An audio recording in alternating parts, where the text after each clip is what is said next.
아픈 게 아니더라도 사고 후에는 정형외과를 방문하는 게 내가 원래 안 좋은 부위가 아픈가? 빠른 시일 내에 오시는 게 증거를 남겨두는 측면에서 도움이 되죠. 입원은 뭐 최대 얼마나 할 수 있다 이런 거는 그냥 그렇죠. 정해져 있는 건 아니죠. 그럼 연관성은 없다. 네. 그래서 환자분들이 진단 주수를 늘려달라고 하거나 그런 것들은 사실은 안녕하세요. 네. 다산본정형외과 정형외과 전문의 권영우입니다. 통증의학과 전문의 김종일입니다. 정형외과에 교통사고로 오시는 경우가 많은데 의사 입장에서 교통사고 났을 때 올바른 대처법 가장 먼저 해야 될 게 있을까요? 제일 먼저 해야 될 건 내가 원래 안 좋은 부위가 아픈가? 그건 좀 오래 갈 수 있어요. 근데 원래 뭐 내가 목 디스크가 있는데 가볍게 사고가 났다. 그런 경우에는 조금 안 좋은 상태가 오래 지속될 수 있으니까 어느 정도 마음의 준비를 하면 되겠다. 그렇죠. 네. 지나가면 다시 못 돌아가니까 그 현장으로 아. 체크해야 되는 것들이 따로 있을까요? 그렇지는 않아요. 아. 네. 접수는 언제든지 할 수 있는 거기 때문에 현장에서 대인 처리를 접수를 하지 않았다고 해가지고 차후에 뭐 이 보장을 받지 못한다라거나 그렇진 않아요. 작든 크든 바로 병원에 오는 게 좋은 걸까요? 빠른 시일 내에 오셔서 이제 사고가 났다. 이걸 확인을 해두시는 게 이제 나중에 추후에도 도움이 됩니다. 그래서 큰 부상이 아니더라도 병원에 방문해서 아픈 부위를 엑스레이로 체크해 두는 게 어떤 절차 같은 데에서도 증거를 남겨두는 측면에서 도움이 되죠. 그러면 제가 병원에 준비해 가야 되는 게 따로 있을까요? 내원할 때? 대인 접수 번호를 알고 있으면 대기 시간이 줄어들 수는 있습니다. 그런데 그게 없다라고 한다면 와서 현장에서 이제 물어보면 되는 거니까 뭐 크게 걱정할 만한 일은 아닌 것 같아요. 근데 나중에 좀 후통증이 올 수도 있잖아요. 그럼 그런 거는 뭐 기간이 혹시 정해져 있을까요?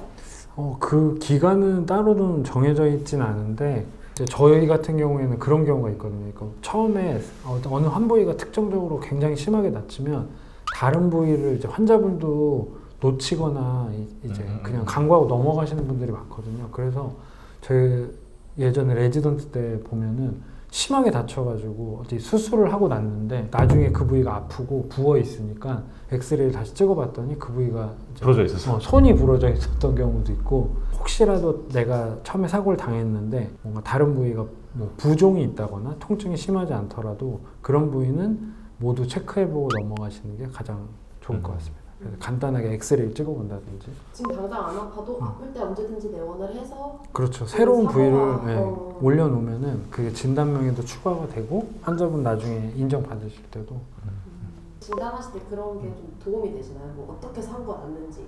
그럼요. 이게 왜냐면 다치는데 기전 자체가 굉장히 중요하거든요. 예를 들면 뭐 운전대를 세게 잡고 있었다든지 아니면은 무릎 앞쪽을 뭐 세게 부딪혔다든지 이러면서 특정적인 멘트만 들어도 정형외과 의사 입장에서는 이거는 어디 부분을 체크해 봐야 되겠다. 예를 들면 무릎을 세게 부딪혔는데 이걸 보통 대시보드 인절이라고 그래가지고 그 경골 부분이 뒤로 밀리게 되면서 후방 십자인대라든지 아니면 이제 전방 십자인대라든지 그런 인대에 파열을 가져올 수 있거든요. 근데 그거는 자세히 얘기를 안 해주시면은 그냥 간과하고 넘어가는 경우가 생길 수도 있고. 그렇겠네요. 그렇죠.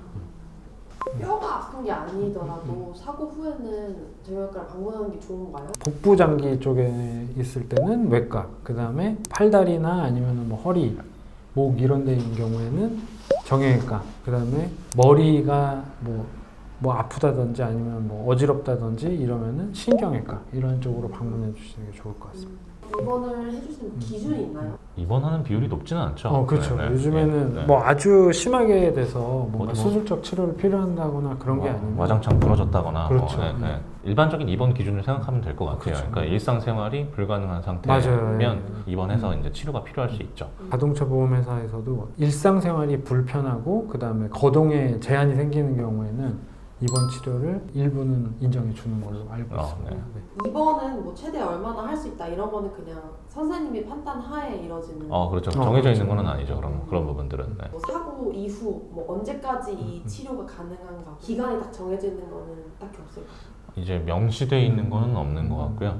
약간 상식선에서 판단을 하게 되는 것 같아요. 그게 되게 중요한 것 같아요. 그래서 항상 말씀드리는데 우리가 진단서를 보통 쓰잖아요. 근데 네. 진단 주스와 치료 기관과는 일단은 아주 필연적인 연관성은 없다. 네. 꼭 그렇게 가야 될 그렇죠. 필요는 없다. 네네. 네, 네. 보통은 일반적으로 보면은 진단 주스라는 것 자체가 환자분들이 생각하실 때는 거기에 이제 다 치료 기간이 다 이제 완료가 될 거라고 생각하지만 실제로는 부러진다고 하더라도 그 진단 주스 자체는 사고의 크기, 얼만큼 심하게 다쳤냐를 따지는 거지 이 기간이 지나면 다 뭐 아무렇지 않다 이런 건 아니거든요. 일반적으로 타박상만 입어도 보통 뭐 많이 가시는 분은 한 달 정도 갈 수 있으니까 필요한 만큼 그렇죠. 증상이 남아있는 만큼 치료를 진행을 하면 되겠죠. 그렇죠. 혹시 그런 환자분들도 있었나요? 무리하게 자기가 거기가 아픈 부위가 아닌데 그렇게 이득을 보려고 진단을 요구한다거나 그런 경우도 있나요?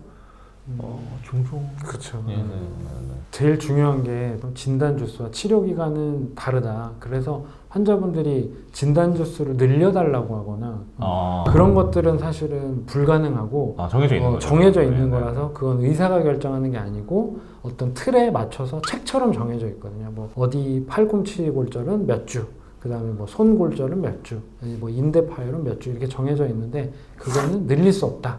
하지만 네. 그거는 치료 기간과는 상관이 없다. 네. 네. 환자분들이 아프신 것들에 대해서는 충분히 치료를 받을 수 있지만 진단 주스를 늘리는 거는 정해져 있다. 네. 그렇게 알아두시면 되겠습니다. 병원에서 내가 뭐 어떻게 더 해야지 손해를 안 보고 이득을 보고 이런 건 없다. 그런 건 그럼요. 없습니다. 네, 네. 오늘은 그 교통사고 대처법에 대해서 알아봤는데요. 가장 중요한 것은 환자분들이 처음에 사고를 당하셨을 때 빠른 시일 내에 내원해 주셔야 된다는 것과 그리고 이상이 있는 부위에 대해서는 전문의분들과 충분히 상의하시고 간단하게라도 체크받는 것이 가장 중요할 것 같습니다. 네, 오늘 여기까지 마치도록 하겠습니다. 네. 감사합니다.